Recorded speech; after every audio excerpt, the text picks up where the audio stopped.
Hello and welcome to the Rhythm Changes podcast. I'm your host, Will Chernoff, and this episode is sponsored by 12th Street Sound, who have a special offer for you, the listeners of this show, an exclusive promo for the recording studio in New Westminster, where you can get up to 20% off your next recording project. It's perfect for bands on a budget or people who are going into the studio for the first time. You can record as much as an EP that'll be ready for you to release maybe even a week or two after you record it. That's what happens when you go into a studio, you tell your story, you play your heart out, and you work with an experienced professional who will help you get the job done. If you have something else that doesn't quite fit that mold of making a little EP, you can mention the Rhythm Changes podcast and get access to a special rate from Anthony Senarini at 12th Street Sound. You can learn more at 12thstreet.ca/RCP to access the special offer and get up to 20% off your next recording project here as we head into fall 2022. Thank you to 12th Street for sponsoring the podcast.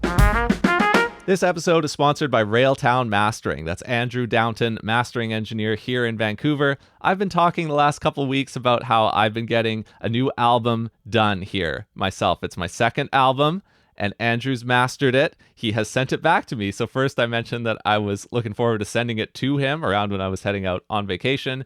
He got those masters turned around really quickly, like he always does. He sent them back to me, and I've had some time to review them. And as always, I love what he's done. He's taken the mixes that Anthony at 12th Street and I have worked on and made them sound even better, just like he did when he mastered my first album, and just like he did when he mastered my former band's second album. He has a lot of great clients. You can learn more about all the people he works with at railtownmastering.com. I recommend you go with him to get your music mastered locally this year, because that's what I've done. And you can make that happen by emailing him at andrew@railtownmastering.com. That's andrew@railtownmastering.com, or visit railtownmastering.com to get your music mastered this year.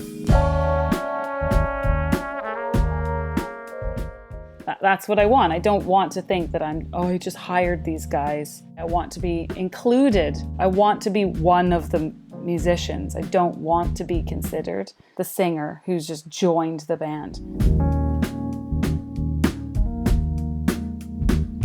Making a trip back home. Ah, yes, a fascinating subject in the music scene. Sometimes people go away to further their career or their studies and then come home, and it's big news when they perform gigs. What are they going to play? What have they learned out there? Today, I'm sharing a guest with you who's doing just that on a mini tour of BC, including a stop at Frankie's. That's up next. You're listening to the only weekly interview podcast about jazz and creative music in Canada.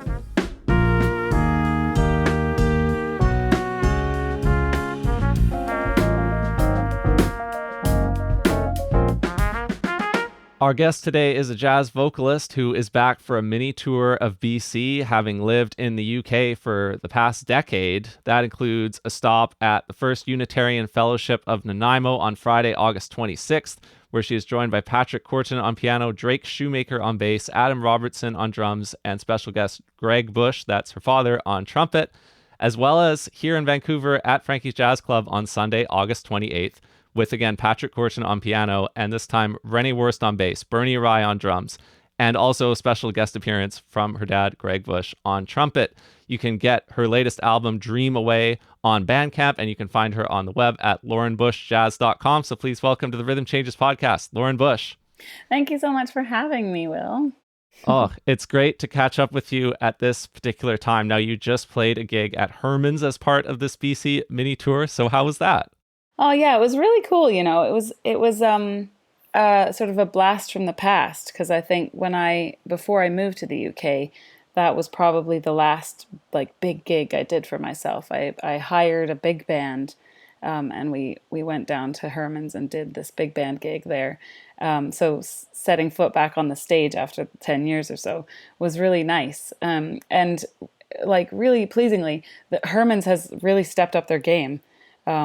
I was really impressed with just I think it's an arts association that are running it now, and called Arts on View. And they just seem to be really doing a great job of running it as a jazz club. They've expanded it into Herman's upstairs as well, which I was like, that was a great gig we just did. But next time I'm like, goals. Next year we're gonna be upstairs at Herman's, I think. But everyone was just really lovely. The setup was nice, and I even made a comment of saying that the atmosphere in the club reminded me a lot of Ronnie Scott's, with the sort of famous jazz musician photos on the wall and the red accents and stuff like that. So it was a little touch of what I now call home.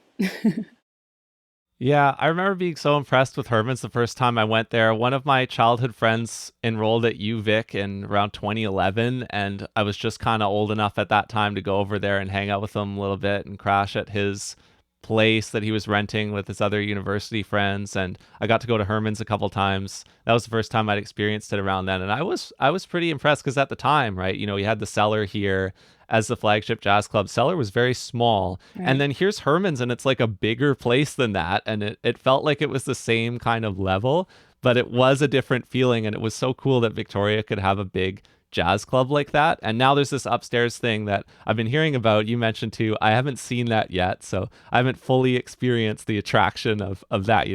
I know. I was hoping that we'd get to go to something there, but there. I think the summer holidays are a weird time to be booking gigs because everyone's on holiday. So there wasn't a whole lot being programmed upstairs. But I think it's still quite new, But I'm not sure if you're aware of Lila Bialy. I'm sure everyone in Canada is pretty aware of her.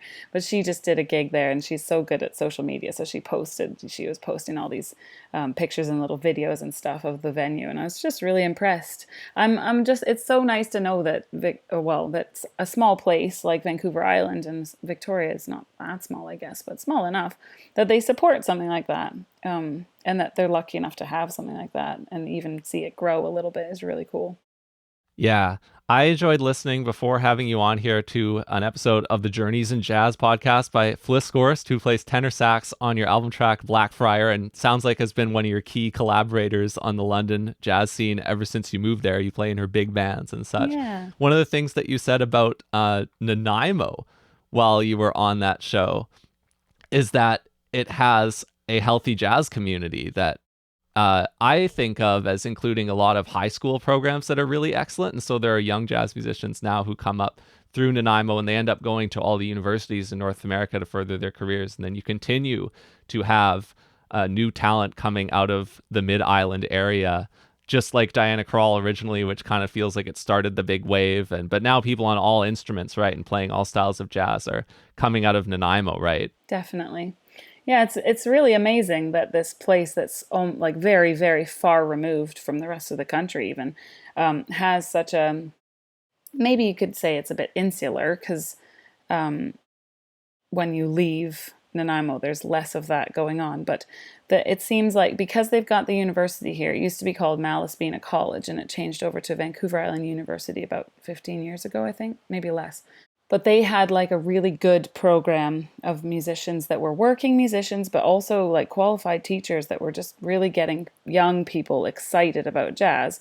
And then also just churning out then teachers. So, they'd go through the program, and then they might not want to be freelance jazz musicians. So they go into the teaching industry and start like training the youth in this capacity. So you'd end up with all of these really talented and also just really enthusiastic, like young players that would then, some of them end up in Toronto and Montreal, but then a lot of them, like a couple of my good friends, we were having a chat the other day about this guy called Ron Gaucher, who was like a totally killer, I think, tenor player. And he teaches in Port Alberni now. So he runs the high school band there. So he, because he wanted to settle down here with his family and everything, he might not have taken his talent and gone places with it in that sense. But he's molding young minds, and he's churning out, I think Drake Shoemaker, who's the bass player that played with us in Victoria last Thursday, went through the Port Alberni music scene or music program. So Ron was his teacher, which that really made me smile, because first of all, Drake did an amazing job playing those charts that I brought with me. He's like 21 years old, and he's basically, we had one rehearsal, but he's basically sight reading this music, being sort of thrown in the deep end on the gig to just, fly by the seat of his pants as such. He's also helping Phil Dwyer on his summer jazz camps. he said he's the TA, which I think essentially means he's like a gopher, but he's on scene all the time, listening to guys like Steve Wallace and Phil Dwyer talk to him about jazz for 2-3 weeks all summer long. So it's really cool. It's, yeah, I think Nanaimo, yes, Diana Krall came from here, and she's probably like their claim to fame. The square downtown is called Diana Krall Square. But there's so much more than that going on here. It's awesome. Yeah. Well, you're melding young minds yourself because you also work as a teacher, right? And you've been doing that in the UK as well. Did you also teach in Canada, or is that something that you started doing in addition to your music work when you moved to the UK? It was something that when I graduated university with this like bizarre degree that I thought I wanted to be an interior designer, and then I just like had a sort of mini breakdown and was like, I don't want to do this. I want to be a musician. And my family were like, are you sure? It's not exactly like, well, I'd seen my dad do it. It was freelance, and my mom is a musician as well. So I knew what it was like. And they were like, if you want to have a go at music, that's fine. We'll totally support you. But just have something up your sleeve as like a backup plan, or, a way to make an income, because being a musician, is what it's like the 50th year anniversary of the $100 gig, right? So like, inflation's going up, but the price for a gig is still $100. So, just have something that's going to be able to help you pay your rent and stuff. So that's why I got my teaching degree. And I taught, I think it was not even a year. I finished my degree, and then I got a job as like a maternity cover music teacher here in Nanaimo.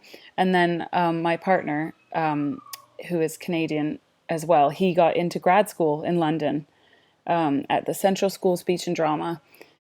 And he said, I'm going. We'd been dating for about 5 years or so. And I said, okay, let's go. So it was a very lucky thing to have my teaching degree, because when I got to London, because Canada's a Commonwealth country, it's super easy to go as a Canadian to the UK on a visa. And so having my teaching degree gave me a reason to get a visa to go over there. So I was supply teaching anything and anywhere they'd have me across London. Some days I'd be traveling an hour to get to some supply school. But it meant that I had like security while I was there, to then I was at jam sessions and trying to wrangle gigs and meet people and rehearse and just, make connections and network and all that. But I was really grateful to have that up my sleeve, like I said. And then as time has passed, it's turned into like, so I taught year 5, which is like grade 4, I think, in this country, everything, maths and science and everything, for 7 years. And then right before everything locked down in 2020, I went for a job interview to teach music in a little private school, not far from where I live in London. And I got the job. So right when everything was falling apart, I was sort of quietly sitting going, I've got 2 jobs right now, which is really lucky. And it's turned out, to teach. I teach primary school. So the kids' nursery, which they're 3 up until year 6. So they're 11 when they leave. And I'm just the music teacher. So I teach classroom music, lots of clapping and singing and, percussion instruments and stuff like that. And then I also help them organize all the musicals. So we did Alice in Wonderland, the musical, and Hansel and Gretel, the musical, and amongst it. And it's turned out so well for me that I get to, have the job security of having a permanent position, but that I also get to spend every day teaching music. So it's like I just, sing and clap and dance, and it's great. I love it. It's really, it's a perfect setup for me.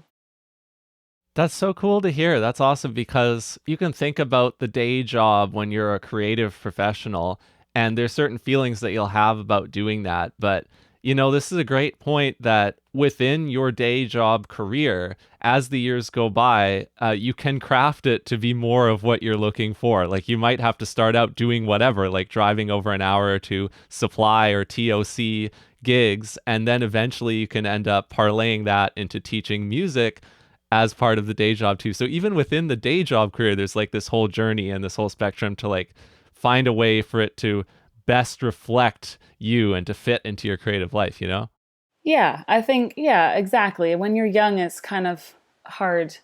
As much as I wanted to be a freelance musician, I know myself well enough that I was never interested in struggling through it.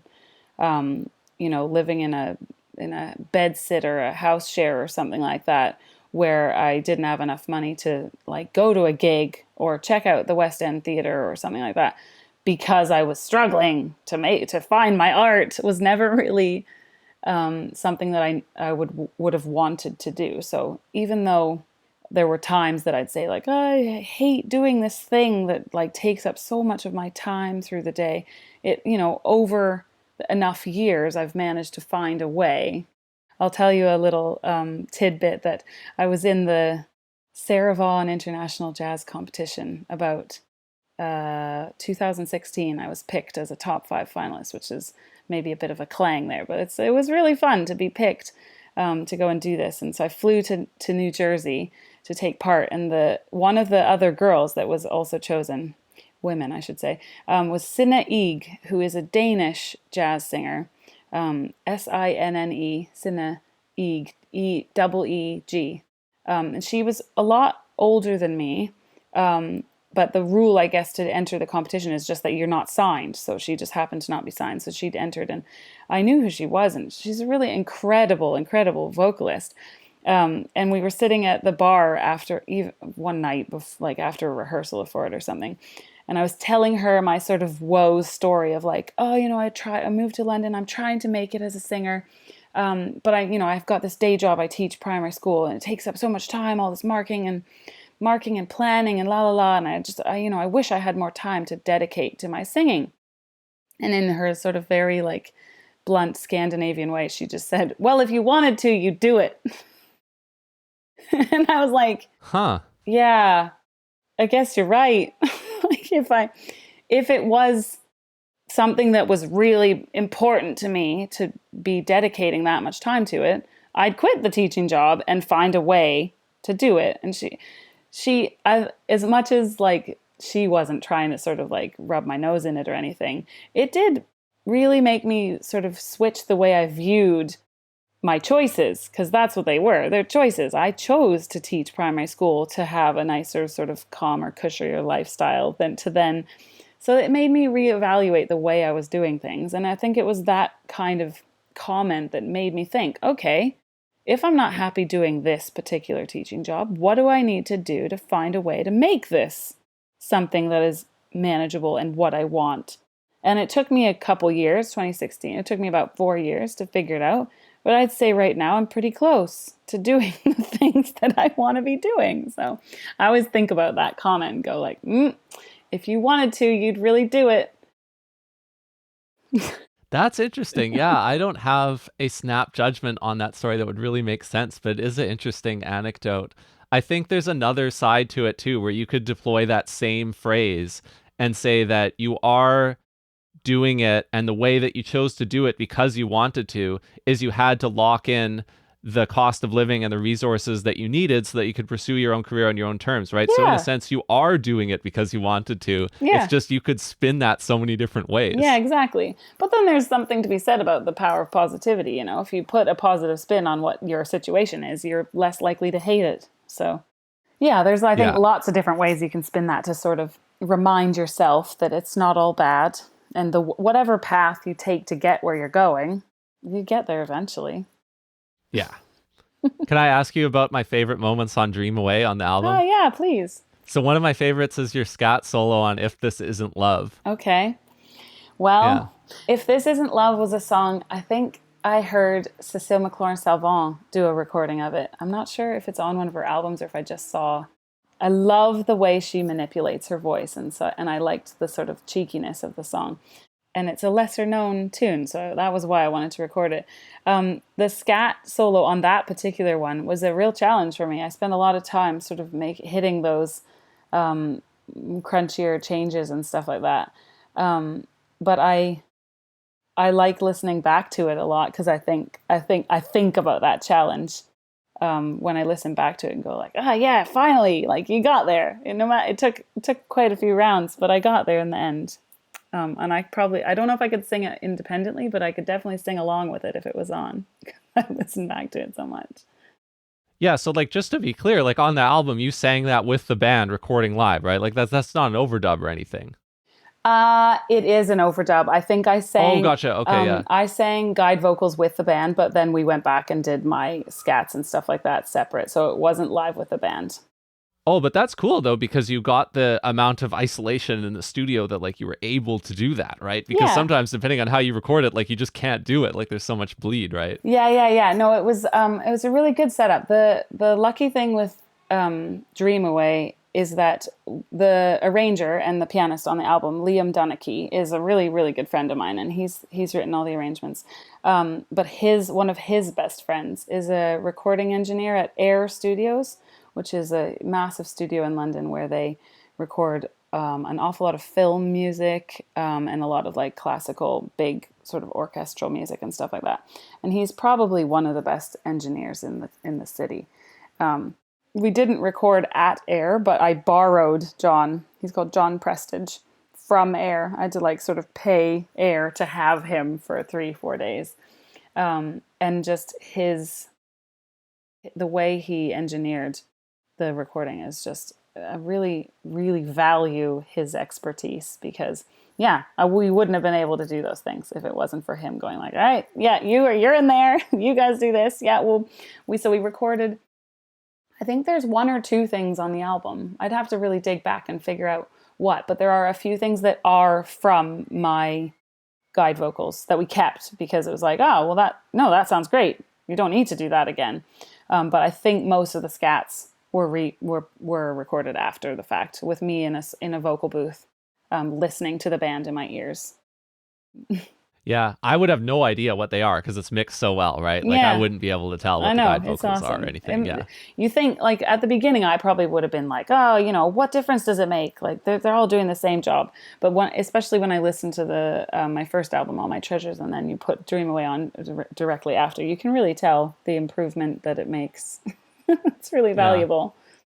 This is going to be super abstract and it's a funny thing to describe on an audio podcast, but I think my favorite thing about your style and your arrangement style and the way that Dream Away was produced and the way it sounds is sometimes when I listen to like a vocal jazz quartet performance on record or something like that, especially where there's scat soloing featured and where the arrangements are a little more complex, a little more to them than singing in the head and having a half of the form instrumental solo and then taking it out. But if there's more vocal improvisation going on, sometimes when I'm not digging it as much, what it almost sounds like to me is it sounds like the sound is arranged in like a triangular way where like the vocalist is like right up at the front and then the band is kind of like fanning out from behind the vocals. Yeah. But on your albums, it sounds like you are like deep in the middle of your band. Like I have no proof of why this is the case, but it just feels to me like you are like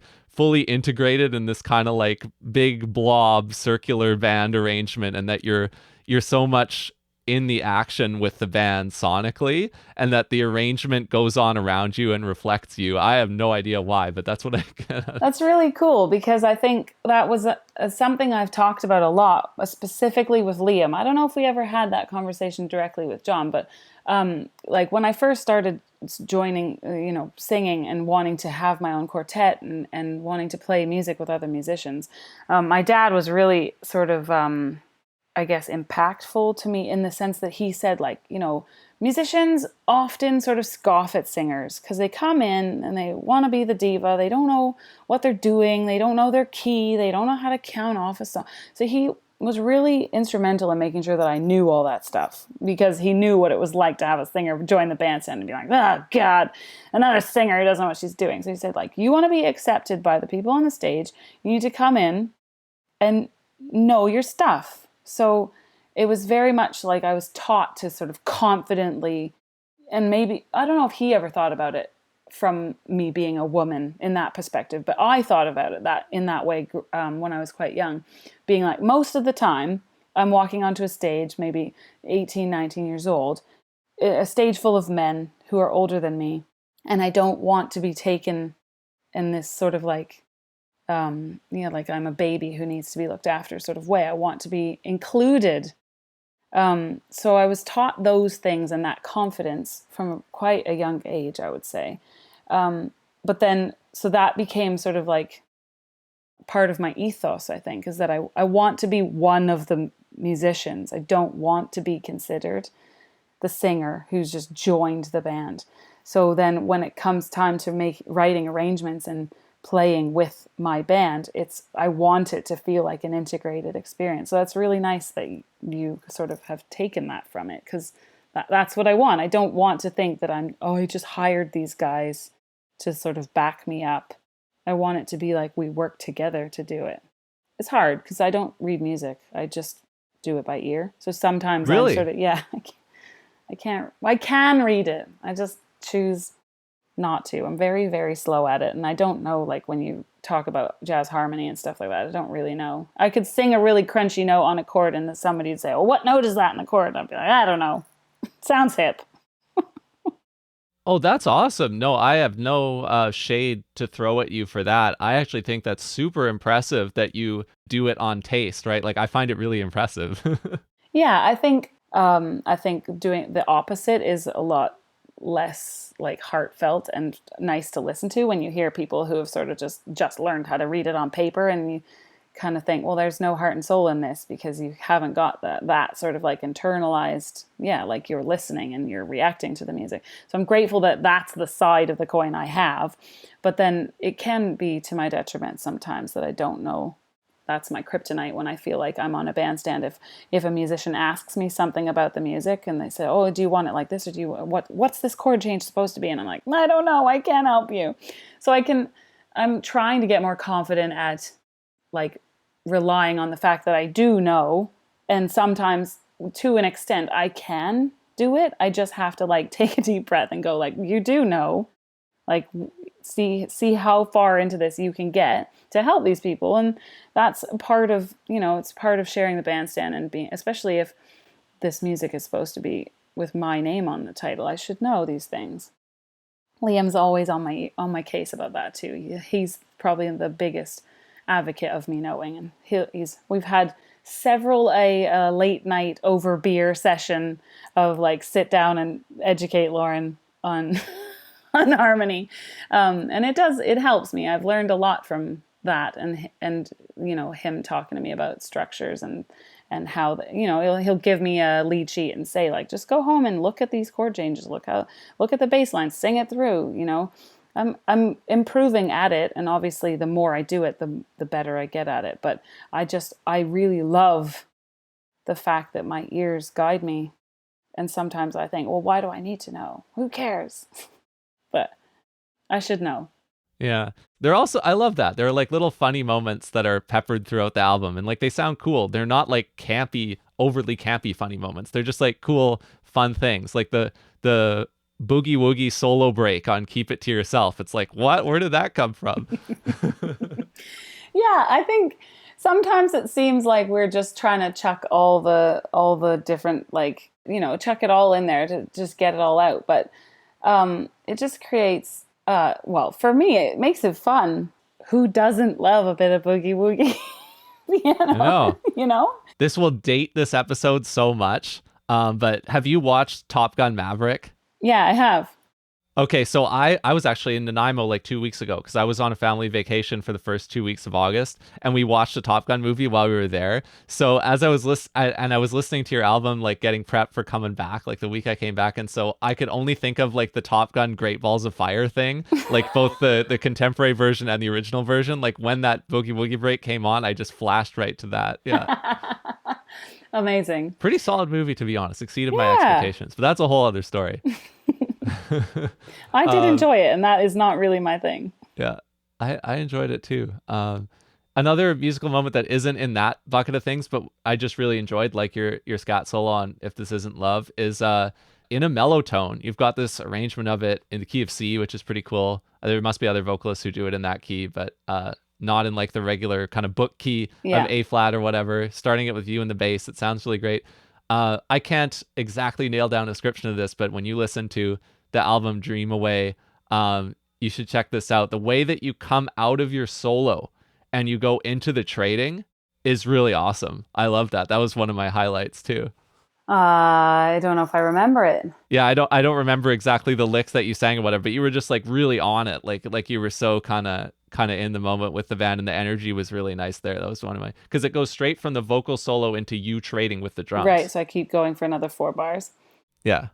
I'll have to, yeah, I think In a Mellow Tone was one of the ones that I didn't do very many takes of the scatting because I was just really comfortable. It's just, I think that sort of thing comes very naturally to me. I could scat on those sort of bluesy changes all day, every day. So it's very comfortable, and it's one of those things that if you do it too much, then all of a sudden it's sort of overthought and loses all of its style and fun. But yeah, I really like scatting over that tune. That was one that I just wanted to record because I knew it would just. It's a little bit lesser known, but I knew it would just feel right. It would feel fun and feel good to play with them. Yeah. You're really influenced by like the famous vocal jazz groups like Lambert Hendrickson, Ross, and Manhattan Transfer and stuff, right? Yeah, a decent amount. I listened to Manhattan Transfer growing up a lot. My mom was super into them, so she had a couple records that we would put on. The one I don't know what it's called. It might be called Birdland, but the one with Birdland on it and like Cuckoo You and Trickle Trickle and all that was really. It takes me back to being like 8. But Lambert Hendrickson Ross, I listened to a lot when I was sort of getting into singing with my own little quartet and stuff, and I just was blown away with the way Jon Hendricks, mostly, I think it was mostly him that did the writing, the way he could write something it fit the music, but it was also just it was so fun. Everything is so cheeky and clever. And I really admire that. And again, those are the things that I want to be able to convey when I sing. So yeah, I listened to their records a lot, and I got to meet Jon Hendricks at Ronnie Scott's in 2013 or 14. He was like 91, I think, and I got to sit on his lap. Whoa. So that was like only a year or two after you moved. So what was that like? It was awesome. We went to see, it was I think it was Jon Hendricks, or maybe they called it Lambert Hendrickson Ross, but obviously Annie Ross wasn't touring anymore. So his daughter, Aria Hendricks, she was one of the people in the band. And then they had another guy who would have been Dave Lambert, whose name I can't remember. I want to say it was Kevin, but I don't think that's right. So we went and saw them, and Jon Hendricks was kind of like touted out, like they'd do a couple numbers without him, and then they'd sort of like get him from the back room, and he'd come on and do a couple songs, and then they'd sort of put him back because he was just ancient. But he came out, and I remember like exactly where I was sitting. And then I just cried, just tears streaming down my face of happiness, watching and listening to him play. I think mostly out of just shock of being like, oh my God, this guy is like a legend, and he's just right there, and I can hear what he's doing, and it still sounds like what I know it's supposed to sound like.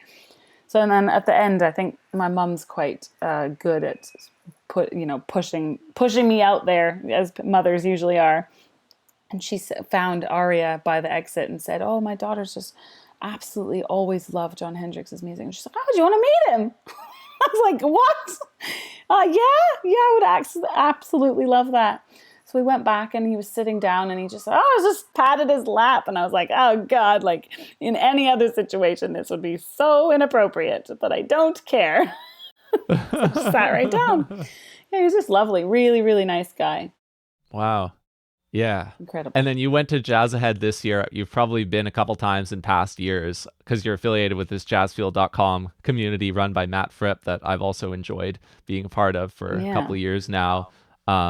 What have you learned from either this year at Jazz Ahead, where there was kind of a big Canadian presence, you probably got to do a bunch of stuff, or just in general, what have you gotten out of going there?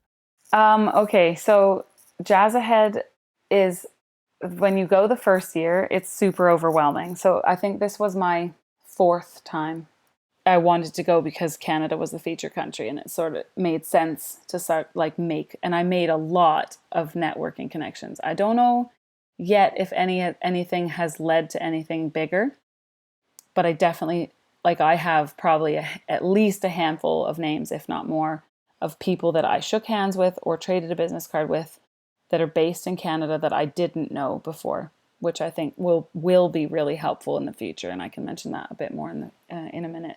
But when I went the first year, I didn't go with any expectations. I think I had maybe like 5 or 6 CDs and like a big handful of business cards with me. And I made sure I dressed really professionally. Like I wanted to make sure that I looked like Lauren Bush, the singer persona, because I didn't ever want people to go like, oh, well, who's that on the cover? Who's she? You can't possibly be that. I don't know. And maybe that's unnecessary to say, but I think whatever image you're trying to encapsulate, then that needs to be your image. Like from a networking business perspective, that should be the image that you're putting out there in those situations.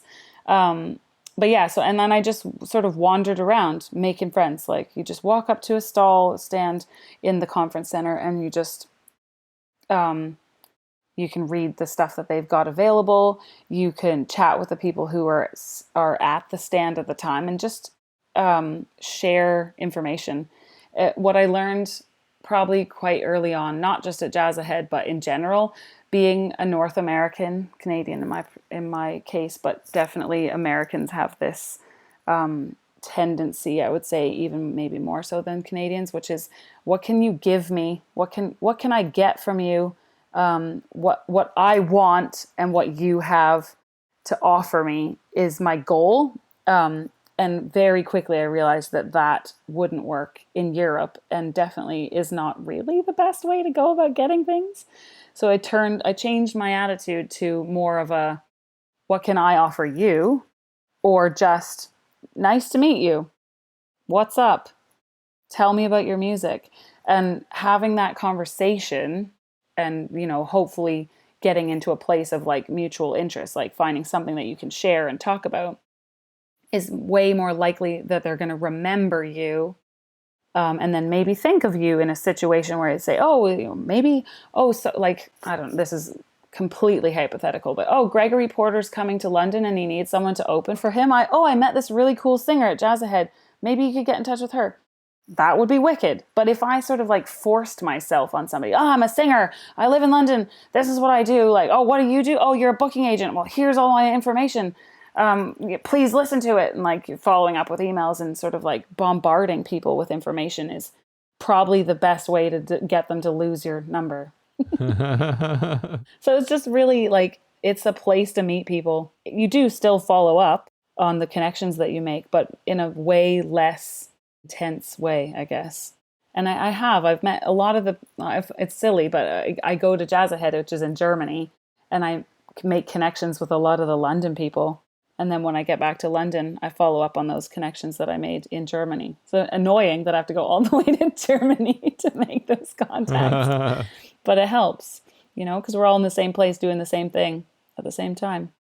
We are. And that's why, I'm here in New Westminster and I'm talking about gigs that you're going to do close to where I live. And you've lived in all these different places and you're back at your home base in Nanaimo right now, hanging out in the middle of your mini tour, and you're gonna catch a ferry over here. You got one more gig on the island, and then you're gonna come play at Frankie's on Sunday. So I'm wishing you all the best with that, and I really enjoyed our chat. So thanks for taking the time to talk with me today. I'm so grateful to be here. Thanks so much for doing this.